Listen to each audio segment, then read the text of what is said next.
Well, I am self-taught in the most sense. Although I had a grandmother that quilted, she allowed me to watch her, but she didn't really teach me how to do it. I think it's So how really, do these great quilters learn the art of quilting? I think as human beings we have art inside of us, and there are many different ways to express it, and quilt making is one of them.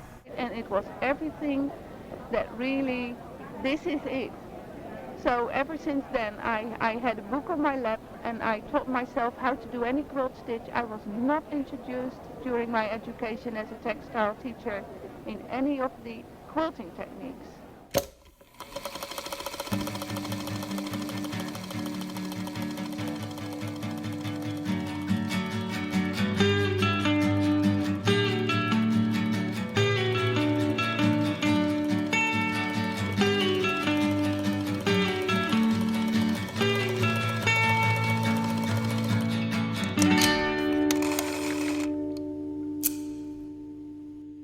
Welcome to Season 3 of Running Stitch, a QSOS podcast, a project of the national nonprofit Quilt Alliance, an organization dedicated to recording, preserving, and sharing the stories of quilts and quilt makers.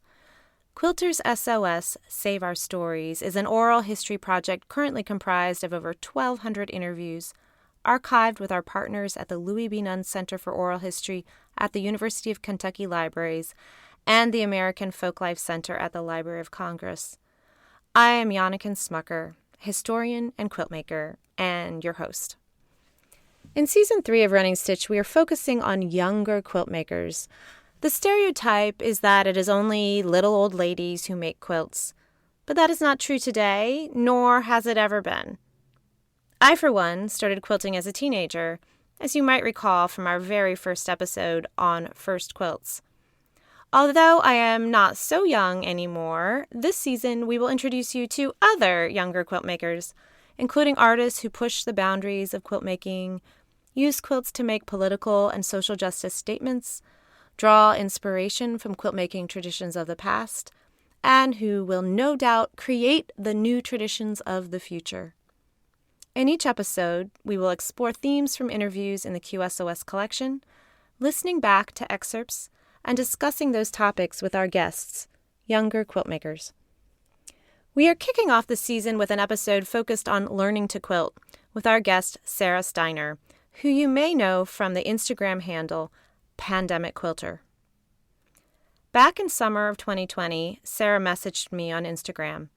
We both attended and graduated from the same small Indiana liberal arts college. Sarah knew I was interested in quilts, and she let me know that she had just taken up the craft of quilting during those long 2020 months of various forms of lockdown and isolation. Sarah quickly had become a skilled and prolific quilt maker, having produced over 20 quilts since April 2020. She was not alone in taking up quilting during the pandemic, but she was clever enough to snag that Insta handle. Sarah, thank you for joining me on Running Stitch. I'm so happy that you got in touch, and I'm delighted to have the opportunity to chat with you about quilts today. Thanks for having me. So I want to start off. Can you tell me how you began quilt making? Well, it's kind of been a long journey for me to quilt making. My mom bought me a machine when I graduated from college, kind of like, "Oh, you're a grown-up, you need a sewing machine, and here you go, you can mend your husband's clothes." And that just wasn't for me. I wasn't into sewing at all. I did take one class in downtown Goshen, and I made a log cabin quilt probably back in the 90s, like a little throw. I didn't quilt it myself. I had them quilt it at the shop, and I tucked it away in a closet, and I never thought about quilting for like 20 years, maybe longer. And then fast forward to the pandemic. When I was in college, I don't know if you remember these, but I felt like a lot of my friends had these denim flannel blankets from their grandmas. I had And one. yeah, and they were just these knotted comforters, and they were so comfy and just had this really nice weight to them. And I always wanted to make them. make one. And so for years, I was kind of collecting old jeans. I would just throw them to the side and think, oh, one day I'll make that. Well, in July of 2020, I had run out of other things to do during the pandemic. And so I thought, I'm going to go ahead and I'm going to do that. So I got my old machine out and I pieced this top together. And I didn't know a thing about machine quilting at all. And my machine was super, super tiny and I knew I couldn't quilt it. So I quarantined myself for 2 weeks and then got in the car and went to see my aunt in Ohio. And she had a much better machine and she sews a lot more than I ever have. And so she taught me how to quilt it. And so that was my first quilt. And while I was there, she just collects vintage fabrics and she said I could take any of her solids that I wanted. And so I just went through her stash and cut like, I don't know, quarter yards of all of these solids. And then I came home and I pieced another top. And from there I was hooked. Huh. That's fantastic. So you knew enough from probably that early class, like you knew how to piece, like the process of piecing. No. Did you just not did at you all? make it? I mean, I didn't know how to thread a machine. Uh-huh. I didn't know how to wind a bobbin. I didn't know how to do anything. But YouTube taught me how to quilt. I mean, anything you want to know how to do, you can find it on YouTube. And so I would just watch videos and do it. And yeah. And that's how many people learn to quilt in the 21st century, through the internet. Let's listen to an excerpt from an interview with Carol Taylor, conducted in 2003 by Lori Miller. Carol learned to quilt in the pre-YouTube days of the 1990s, and in this clip, she recalls that process.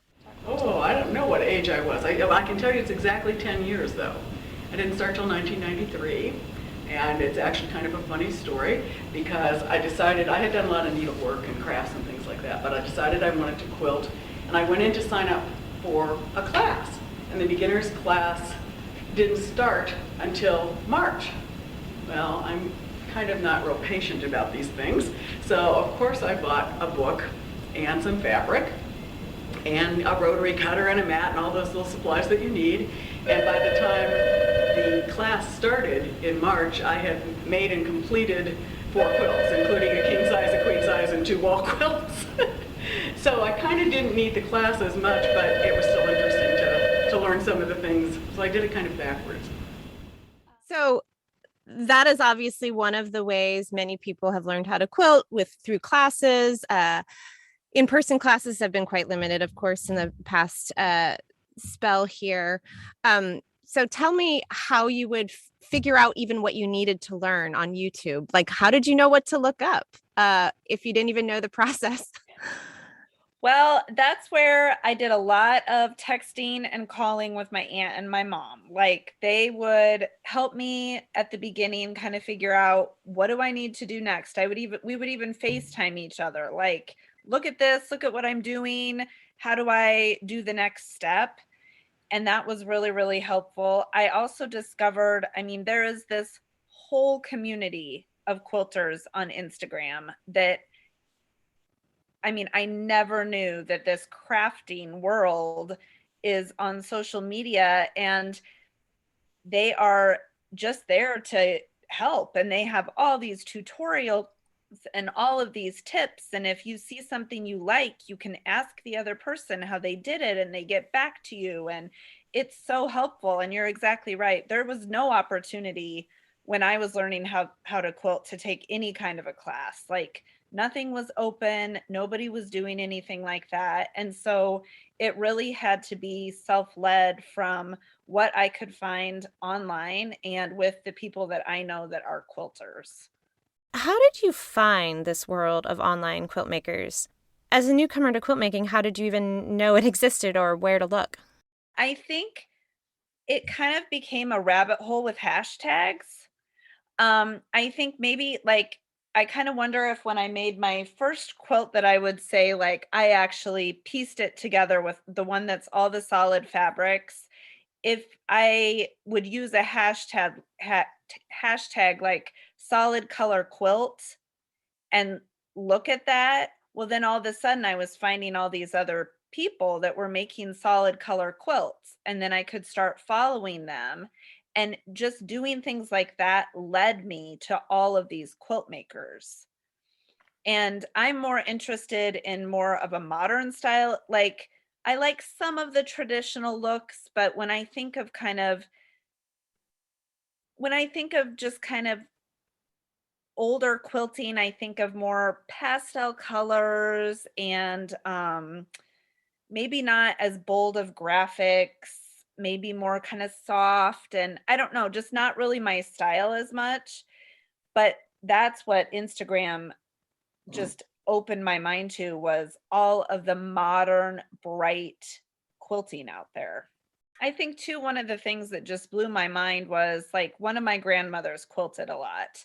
And it was a very tedious process. I think by the later years of her life, things like rotary cutters had been invented. But before that, she was cutting all of these individual pieces of fabric and piecing quilts that way.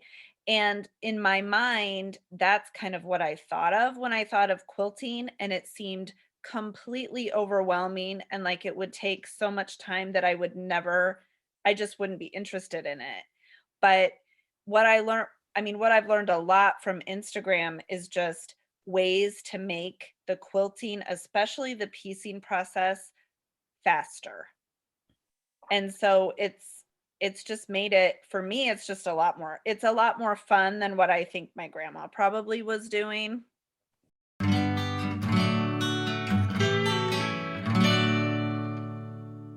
Next, let's listen to Judy Murrah, who started quilting in the 1960s, talk about how she acquired supplies to make her first quilt during an era when quilt shops as we know them today were virtually non-existent. Judy was interviewed in 1999 at the International Quilt Festival by Joanne Papasil. The first quilt I made was the first year I was out of college, and that was in 65. And I made it out of taffetas and satins from formals that Mother had made over the years for myself and sisters and a neighbor across the street. And just sewed squares together, 9 patches, did not know it was a 9 patch, just sewed squares. And my mom did not quilt, but my grandmother did. And so we had a few quilts in our house.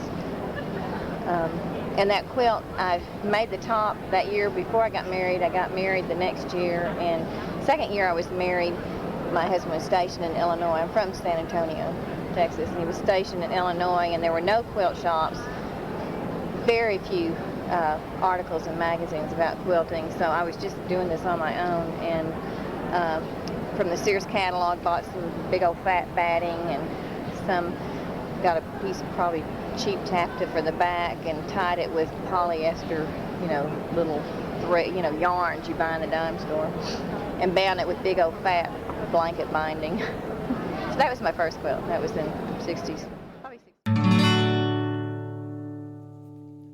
In some ways, like Judy, you had to figure this all out on your own, but in other ways, you had access to a whole world Judy could never have imagined back in the 1960s. How did you go about acquiring the supplies you needed?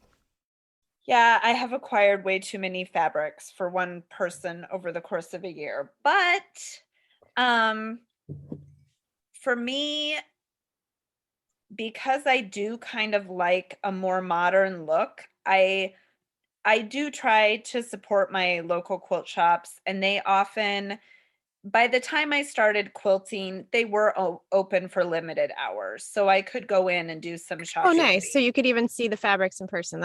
Yes. Pet the fabrics. Yeah. Yes, touch the fabrics. But then also I would just see things that I liked online and just order them through Etsy. I've spent a lot of time on Etsy getting fabric. Yeah, and that again is where Instagram has been really helpful. Just if you see a quilt that somebody else has made, well, they'll often say what fabrics they've used, or you can kind of figure it out and then go ahead and get those fabrics. And how about with patterns? Are you just are you drafting them yourself based on things you see online, or are you purchasing patterns? I have only done what I really consider kind of my first pieced quilt, that really bright colored one with all the solids. That's the only one I've done without a pattern. And all of the others, most of the pattern makers that I have bought from, I have found online. Well, all of them I have found online. And yeah, I just buy their patterns. And typically just downloading the PDF, or you buying the physical pattern? I prefer the physical pattern, but I'm not really patient. And so I do have quite a few PDF patterns. Another thing that I have really enjoyed is sew-alongs, which I never knew about. Who knew there are sew-alongs? But describe what a sew-along is for our listeners.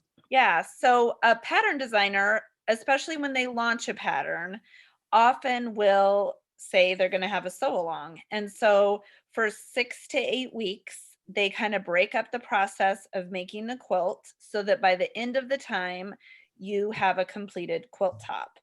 And they do it in a way where every week, most of them, they send you a newsletter kind of with tips on what to do that week to get that part of the quilt top done.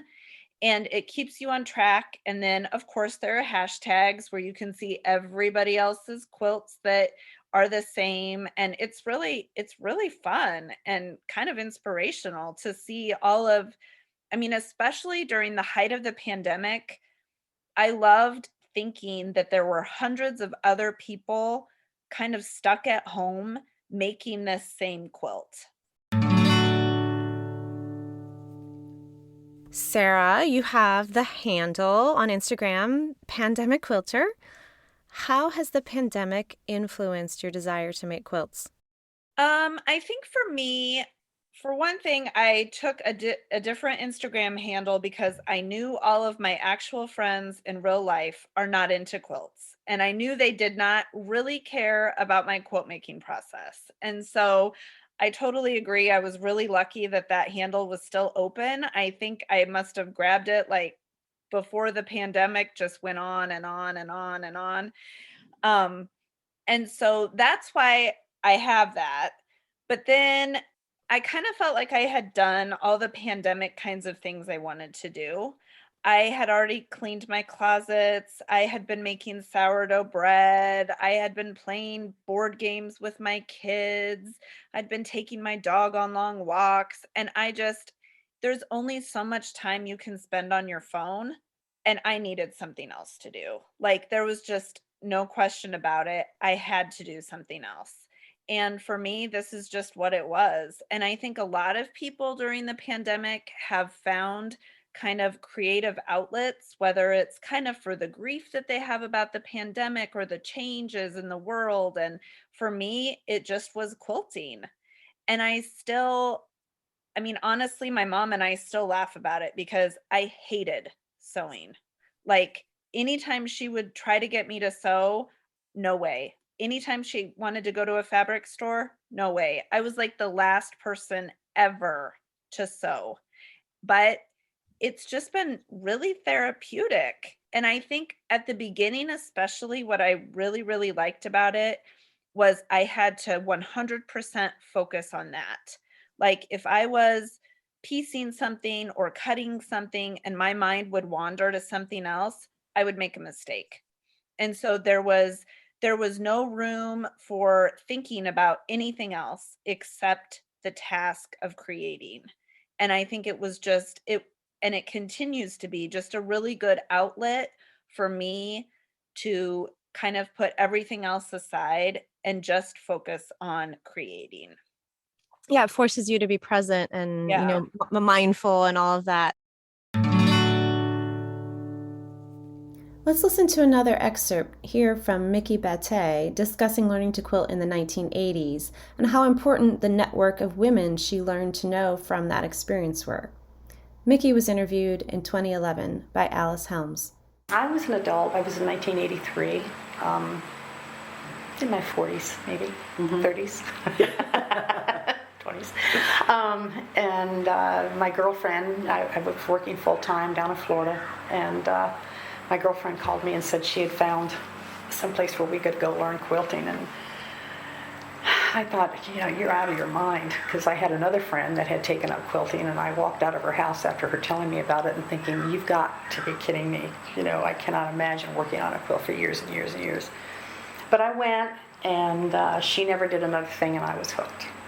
I was absolutely hooked. And I joined a little bee down there, and we had a lot of fun. I love it because of the networking with other women. Mm-hmm. I think that's has been the best part of quilting, is how the people I've met, the women I've met. So I know Mickey's not alone and really feeling compelled by the social aspects of quilting, and whether that's, working meeting up with a smaller quilting bee or joining a guild or the connections you make at a local shop. Those are all the kind of face-to-face outlets that naturally have come up and with the quilting community. And, for hundreds of years, quilting has very much been a social activity, not necessarily something you just do when you're quarantining and isolating at home. So in what ways, I know you've reached out to lots of, the sew along is a great example. In what ways have you built your network and your community? Have you made some relationships and friendships? I do have kind of a few what I call my quilty friends. I have 3 friends who I kind of talked into joining me in quilting. And one of them was like me. She had never sewn before, and she started quilting, and she's been prolific. And 2 others they definitely were people who sewed more than I did, but they've been making a lot of quilts. And so I definitely kind of keep in contact with them, and we do a lot of kind of talking back and forth about quilts and fabric. And I went camping with one of my quilt friends this past weekend, and we both had quilts to bind by the fire. And, all of the rest of the friends were saying that we're set for retirement because we already have our hobbies. So we're good to go. Yeah. Oh, that's great. Yeah. And I definitely do. I look forward to kind of getting to go to kind of more quilt activities like conventions and quilt things in person. A lot of those have been closed Right. the whole time I've been quilting. Since I follow you on Instagram, I've seen the huge number of quilts that you've generated. It's really impressive. Are you keeping count? I think since July of 2020, I've made maybe 22 to 24 quilts. It's amazing. What are you most proud of? What am I most proud of? I made my first bed-size quilt, and I was proud of that because it's so large, and I normally am drawn to the throw size. But I think what I enjoy the most is when I can give my quilts as a gift and just see how much the recipient, everybody loves quilts. Like, there is just nothing like being snuggled on the couch under a quilt. And so to be able to share that with other people it's rewarding. And so that's probably my favorite part. I was just going to ask, with 24-ish quilts, certainly you probably don't have them all around your own home. What kind of occasions have you given them for? I've kind of decided that's what I'm going to do for my nieces and nephews when they graduate. So I tried to catch up on that and kind of get them all a quilt. And then I have some friends who have really been with me through some really horribly difficult times in my life. And so I kind of payback was to give them a quilt. Took me a while, but I did it. And yeah, just kind of when somebody has news, I've kind of decided for me, I probably won't be somebody who is giving like birthday quilts. But I would love to have a closet of more like sympathy quilts. I think quilts are they're really special. Like right now I have a friend who's Dad is in hospice, and so I've secretly been making her a quilt for when he passes away, because I just think quilts are a comforting gift. And so, yeah, kind of my goal is to have them on hand for occasions like that. I agree that there's so much kind of symbolic weight to quilts that they really are apt vehicles for for those sorts of emotional gestures. Why do you think that is? What is it about this kind of object rather than, a painting or a knitted scarf or any of the above?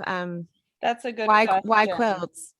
Yeah, I think quilts, I think when you receive a quilt, for one thing, you know that it was something that took the maker a long time. Like it's not something that the maker did in a weekend. And I also think there is a weight to a quilt. And I think we find comfort in that weight. And I think we find comfort in being wrapped and held. And that's what, when I give it to, I mean, I've sent them to people who I love that live really far away. And I do feel like it's just kind of a hug that you're sending to somebody that's just always there. And so they are different than another gift, so much different. And their quilts are really special. And I've fallen in love with them.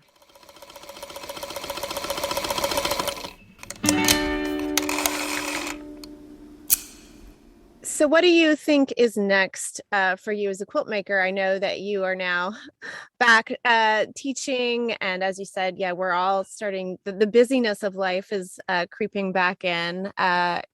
Even while there still is clearly a pandemic still going on, but as your time is being taken up by work and your kids and all of those other things, how are you going to continue to kind of prioritize that pandemic piece of quilting where it was designed to be this, both a time, something that you did to fill your time, but also this sort of meditative aspect? Yeah, I think for me, that's kind of going to be a constant struggle, because what I've learned from the pandemic is that I need that time.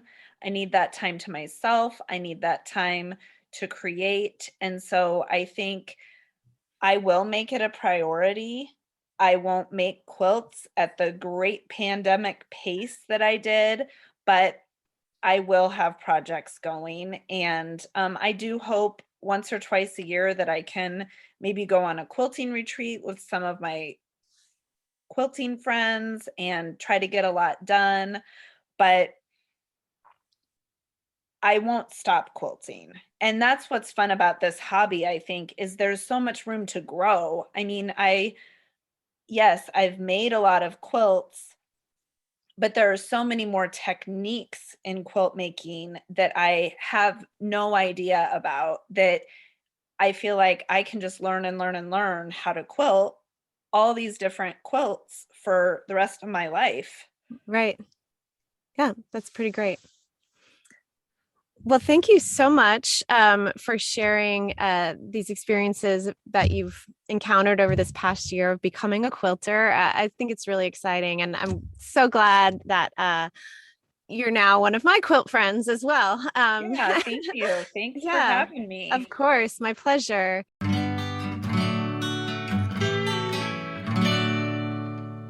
Running Stitch, a QSOS podcast, is a project of the Quilt Alliance, a member-supported national nonprofit dedicated to documenting, preserving, and sharing the stories of quilts and quilt makers. Running Stitch is hosted and written by me, Yannick Smucker, and I serve as co-producer with QSOS project manager Emma Parker, with support from Quilt Alliance Executive Director Amy Milne. This podcast is generously funded by the Robert and Artist James Foundation. QSOS oral history interviews are archived with our partners, the Louis B. Nunn Center for Oral History at the University of Kentucky Libraries and at the Library of Congress American Folklife Center. You can listen to full interviews and see photos of quilts at our website, qsos.quiltalliance.org.